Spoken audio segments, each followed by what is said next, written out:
Welcome back to the Pragmatic Guide to Building Muscle. Today we're going to talk about the holy trio: intensity, volume, and frequency. Before we get into this, I want to bring us back to our training decision filter. If you haven't watched the previous episode or previous video, go back and watch this because I explain this in depth. But when we're thinking about all of these variables, they will change over time. Every decision we make from an intensity perspective, a volume perspective, a frequency perspective, it has to fit our training decision filter. Does it fit the goal? Deeper rest? Can it be repeated consistently? Does it actually produce results in real people? If we are violating any of these, well then the change we make here, it's not a change we're making. One thing I want to preface this video with is that there's plenty of conflicting information out there. I'm not necessarily here to present you with facts. I'm here to present you with a way to think. By the end of the video, you know exactly how to think about the likes of intensity, volume, and frequency for your programming, and are able to make effective decisions and progress in the gym. All right, let's get into it. First up is going to be intensity. So intensity can be done in many different ways.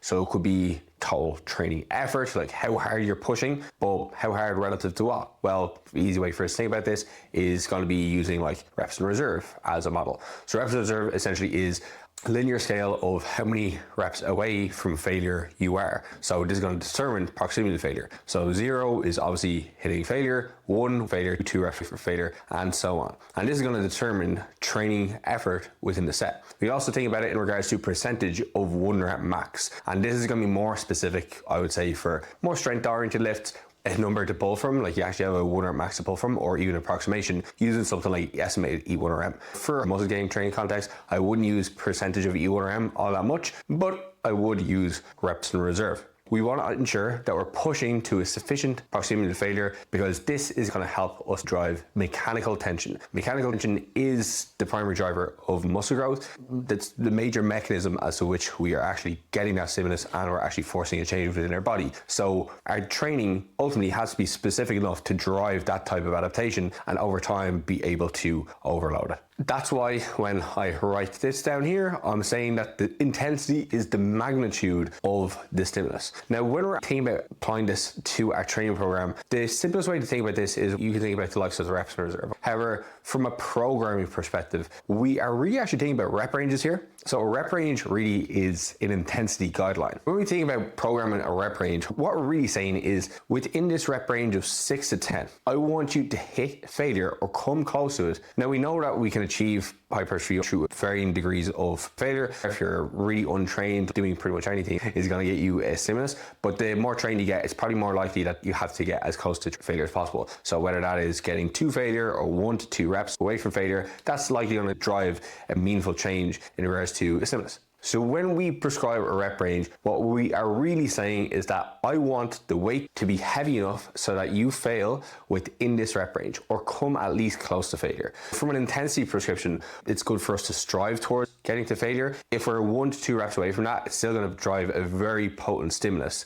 And the more untrained you are, the further away from failure you can likely train and still get a stimulus. But over time, the more trained you get, the more skill you get, more proficient, getting closer to that failure target is probably going to be a good idea. So the rep range is an intensity guideline. The load you're going to use for 6 to 10 to 15, 15 to 20 is going to vary greatly. From a percentage of max perspective, we could likely use anywhere between 30% all the way up to maybe 80 to 90% over 1 rep max for any given exercise. And that will help us to achieve a stimulus once we're pushing close to failure. And there has been studies to validate this in regards to varying degrees of loads being able to drive adaptation once failure is met as an intensity guideline. So breaking down some intensity bands for us to think about achieving this stimulus and achieving intensity. If we're using a load that we're going to fail within 4 to 8 reps, it's likely sufficiently stimulating from the very first rep. High activation of the type 2 muscle fibers and high threshold motor units are going to lead to the most force production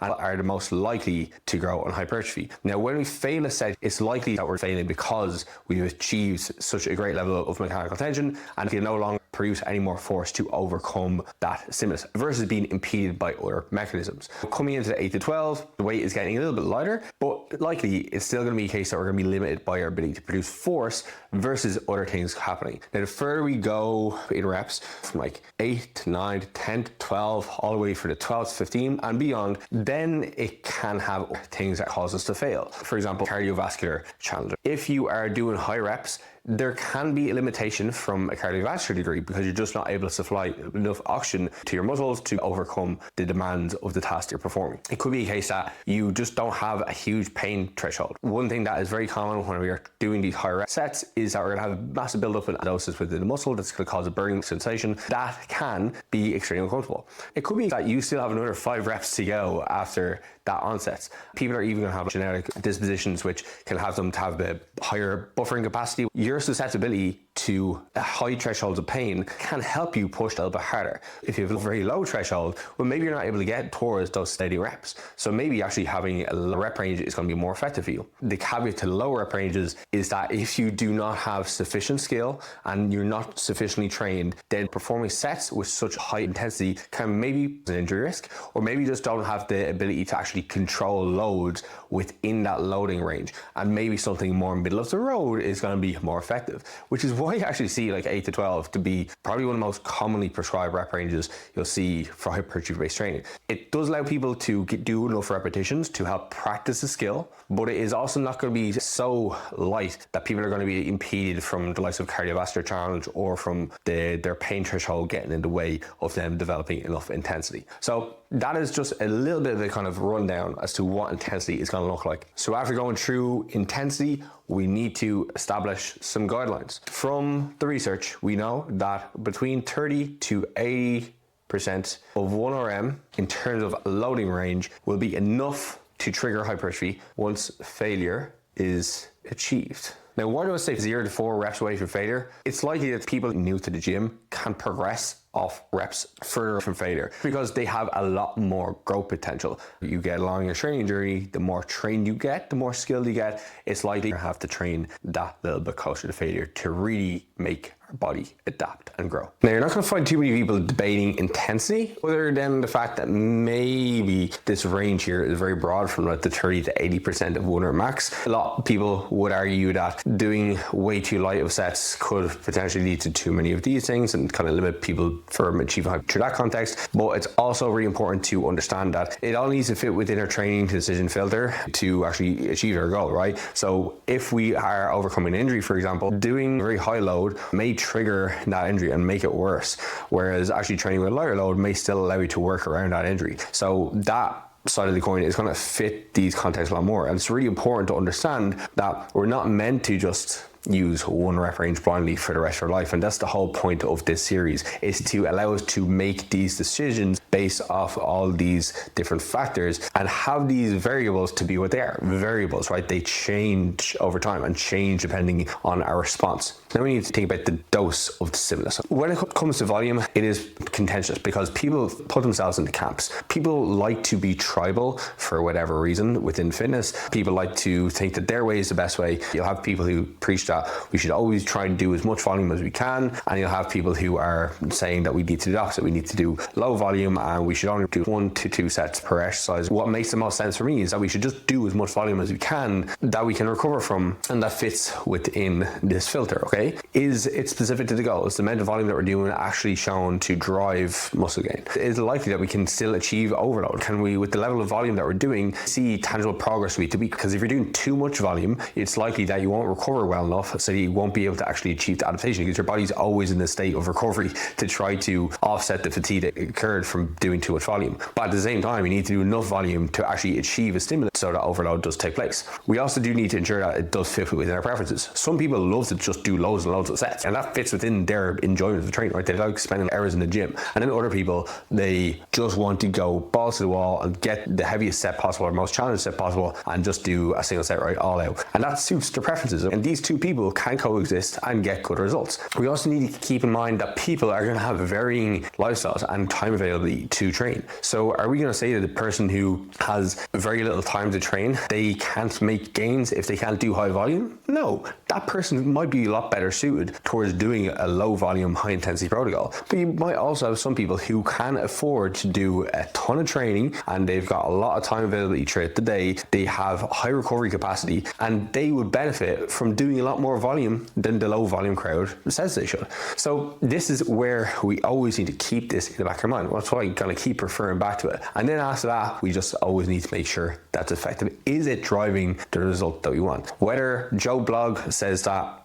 doing low volume and high intensity is the best way for you. If you do it and you don't get the results you want, maybe all you get is aches and pains. That is not an effective training program for you. If you're the person who has been doing high volume, moderate intensity, and feel as if you're never really growing, maybe you need to step it up and train a little bit harder, and then that will be effective. This is all going to come down to about the intensity and the volume, so they work together. When we're looking at volume, we have a wide range here that is going to work for a lot of people. So from all of like the meta regressions that came out last year or the last 2 years from a lot of crew with data-driven strength, we know that the lowest range of actual efficacy for sets per week per muscle group that are going to help you to grow was pretty much as low as 1. But we do start to see a bit of an uptick in regards to efficacy, in regards to actual long-term stimulation, when it does come to 4 sets per muscle group, right?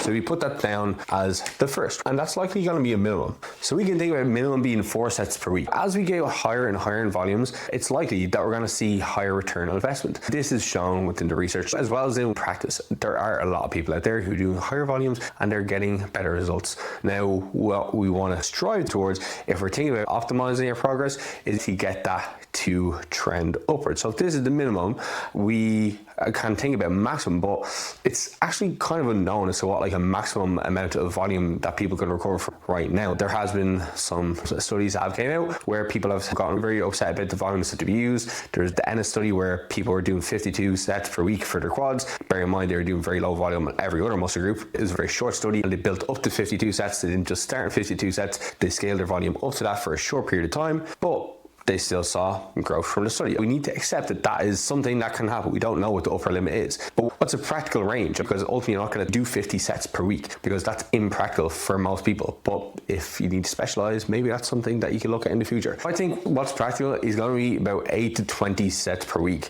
You can obviously go higher than this based on your recovery capacity. It's really important to understand that the higher sets go, there can be some compromises to intensity. The more sets somebody has for a particular muscle group within a session, they can pace themselves a little bit more. If you like 4 sets, 5 sets for an exercise, it can be a case that you train a little bit easier for the first few and hold back and save your higher effort sets for the final few, which is not necessarily best practice, but it is something to keep in mind. The more sets you have per particular muscle group in a session, if you know that you have 5 exercises of chest to do, you might hold back for the first couple of exercises because you know that you want to preserve strength for the later ones. Now, if we think about actual per session, now you'll see I have a range here. 2 to 8 is just the minimum if you wanted to split these 4 sets up across 2 sessions. But I would say if you want to actually optimize things, we can probably change that to 4 if you're looking to actually get as much as you can out of a particular muscle group. So 4 to 8 hard sets in a session, that's a sweet spot. Now, one thing to keep in mind when it does come to how many sets you do for an exercise or a muscle group within a session is if you're doing a higher skill movement and you're new to the gym, it is likely you could do a few more working sets. And this is to make up for intensity and skill. If you're new to the gym, if you're in your first few years, it is likely that you just don't have great neuromuscular efficiency. Neuromuscular efficiency is a fancy term for the link between your brain to your muscle to get it to express higher levels of force and push to higher levels of failure. And that can be a barrier to achieving intensity. As a result, that can be a barrier to achieving a stimulus. One way to make up for that is by doing more sets. When you do more sets, you are getting more practice at that particular movement. Every movement that you do in a gym, it's a skill, even your leg extensions. Now, if you do 1 to 2 sets as a beginner for an exercise, it is unlikely that you're going to get that muscle to a sufficient level of stimulus that you will be able to trigger a growth effect. So one way to override that is just by doing more. The more sets you do, the more chance you're going to get to practice that skill, and the closer you're going to be able to get to bringing that muscle to a close proximity to failure. It is just helping to build up this tolerance as well, right? The pain tolerance. Because the first time you come into the gym and you do a set of squats and you even come close, not even close to failure really, right? You could be 5 reps away from failure. You're gonna feel pretty gassed. You're gonna feel pretty damn sore after it. But the more you do it, the more confident it's gonna get. And even just improvements in mobility that you get from doing sets more frequently. So if you are new in the gym, think about that when you're performing exercise. If you finish a set and you still don't feel like the target muscle has been challenged, you don't feel any fatigue in it, there's no pump at all, these are proxies for have you targeted the trained muscle or the targeted muscle, then it could just be a case that you just need to do an extra set until you get to the point where you feel, okay, that muscle feels pretty pumped. That was the best indicator. But if you feel as if there's sufficient fatigue there, you feel like if you did any more, you'd have to drastically reduce the weight, well, then it's a good case that maybe you have achieved a good enough stimulus. Now, the more skilled you are, the more trained you are, the longer you've been in the gym, it's likely that skill is not an issue, and you don't really have to worry about other muscle groups maybe taking over within a particular lift before you hit failure. And with this person, they could likely do a lower amount of sets per exercise. So they may only need to do 1 to 2 sets per exercise. Now, to make up these volume amounts, we don't necessarily need to do like one exercise for 4 sets. Now, again, coming back to the beginner, maybe they need to, but more skilled trainee, somebody who is further along the line, can benefit from the higher volume approach, or by spreading their volume not just across one exercise, so doing like 4 sets of like an overhand wide grip pull down. They might decide, okay, I'm going to do 2 in a neutral grip, or 2 in a wide grip, or I'm going to do 2 sets of single arm lat pull downs and then 2 of the overhand lat pull downs. We're able to spread our sets across different exercises and get more exercise variety. This is a good way for us to also ensure that our training is still enjoyable, because for some people, again, paying attention to their needs, their preferences, they may not enjoy doing 4 sets per exercise, even if that's what they need for that particular muscle group to grow. Maybe they would just benefit from having a bit of exercise variety, because then they get 2 hard sets, train that muscle, this sets train that muscle, but different, but they'll feel as if they're doing so would be different because they're changing the exercise. So that's one important thing to think about when it comes to our volume. The final points about volume are really important. One is that don't confuse doing more with always getting better results. From the research, we see that as we scale volume, we're able to continue getting more muscle growth. And a caveat to this is that there are a lot of studies that are only looking at a snapshot in time. So they're going to be looking at 8, 12, 16 weeks of training. They're not looking at the long period of time, the years of training. And this is something that we have to remember. It does come to actually extrapolating short-term studies into long-term trends in adaptation. Doing a high amount of volume, so it could be 20, 30, 40 sets per muscle group, may lead to more muscle growth within that time frame. There's nothing to say that at a certain point that could reach some type of plateau, or that it could continue trending upwards. But it's not to also say that lower amount of sets could not eventually catch up with the higher volume trend if it played out over a long enough period of time. When we think about those higher levels of volume coming into the mix, they are likely going to be best for short-term specialization cycles for particular body parts. But as those higher volumes come in for a particular body part, then we're going to have an adjustment elsewhere, right? If we have more work coming into our delts, we're maybe going to have to make more of a reduction towards another body part to, again, accommodate for the fact that we only have so much time to train. We also don't have an infinite recovery capacity where you just add and continue getting better. The other part with adding more volume is that we want to ensure it's not at the expense of intensity. This is a very common thing for people to do. Add in more exercises or add in more volume as a result, or more frequency, and their intensity will start to suffer. They're not able to recover as they feel more fatigued and can't push as hard. Over time, we get to a point where we're pushing so much volume that we're not able to recover. As a result, we're not performing and we're not able to achieve overload because we can't push to those higher levels of performance. We are no longer enjoying our training because we're not achieving overload, or because we're stressing about how we can fit all our volume into the time window that we do have. It's not realistic for us to do either because maybe we don't have as much time to train. Now again, this is all going to have to bake into your decision filter. You may have a lot of time to train. For other people, they may have to make other training decisions that reduce variables to allow them to click that and make that realistic, or having different training strategies like supersets or drop sets. But again, this is just something for you to always consider. So remember that when it comes to the increase of volume. Can you recover from it? Is it likely taking away from intensity or some other area of your life that is going to infringe on this training decision filter? After going through intensity and volume, which are the 2 most important variables when it does come to organizing the stimulus, we need to talk about frequency. Frequency is the exposure to the stimulus throughout the week. And we can go into split design later videos, but the simplest way to think about frequency is that we want to train a body part as frequently as it is recovered, really, because this is going to allow us to keep on top of providing a stimulus to our body to get it to grow. That is ultimately dependent on how well you recover in general. Recovery is going to be dependent on the intensity setup as well as the volume setup, and that's going to dictate how often you can train a body part. Back in the day, it was common to train once per week per body part, right? You do chest on Monday and shoulders the next day and back the following day. In recent years, higher frequency approaches have become a lot more of the norm. There are some debates in regards to training up to 3 times per week for all body parts, and I don't think that that's necessarily wrong, but I don't think that that's the only way to get a really good result. What we really need to think about is how we are organizing the intensity and volume throughout the week, and that's going to determine the likes of the frequency based off our needs, and then things like enjoyment and the specificity to our programming, and what's going to allow us to overload, okay? Because for some people, if they train a body, for example, quads 3 times per week, they might actually run into issues where they're not able to see progression. Maybe they're able to come in and train and match numbers, but they're not able to see increased performance. So this is something we do need to keep in mind. Frequency should be based off how often you recover, and recovery is going to be dictated by how well you're able to then subsequently perform. If you can perform, you'll achieve a stimulus by getting a further increase in either reps within your set or increase in training load. So in my opinion, the best frequency is going to be anywhere between 2 to 3 times per week. If you're looking for a maintenance dose of training volume, or if you have an extremely strong body part that just doesn't need training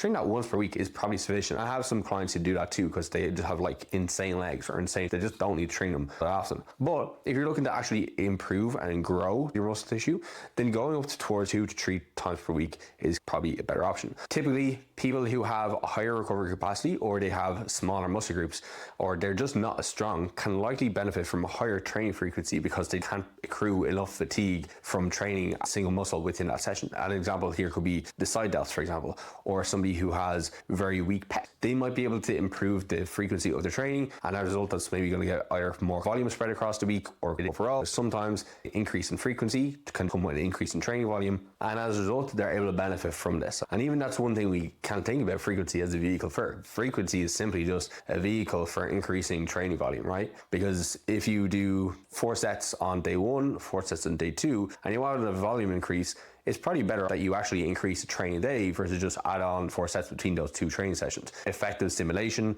gonna have an extra little bit of recovery time between it. You might perform a little bit higher loading within the 3rd session. You get to hit it as frequently as it recovers. That's a big win for training frequency. And then 2 times a week, that could be just dedicated towards body parts that just take longer to recover. The example here could be legs, for example. A lot of people just find that their legs, they hit that any more than twice per week, they can't achieve overload, can't progress, and this is not enjoyable. Even from a mental perspective, I know if I had to train legs 3 times a week, I'd be an anxious wreck all week. Something like legs, probably going to be better off to train twice per week, but we could have smaller muscle groups that could benefit from a higher level of training frequency and be able to spread our training volume over a greater amount of days. The next reason why we might increase frequency is to improve upon skill. So we already talked about how increasing volume or do more sets for an exercise can help somebody improve their ability to perform a lift well and improve the skill capacity. If we have better skill capacity, we generate more intensity per set, get better stimulus. But if we do an exercise more often, that can help us just to repeat this in a fresh state more often, right?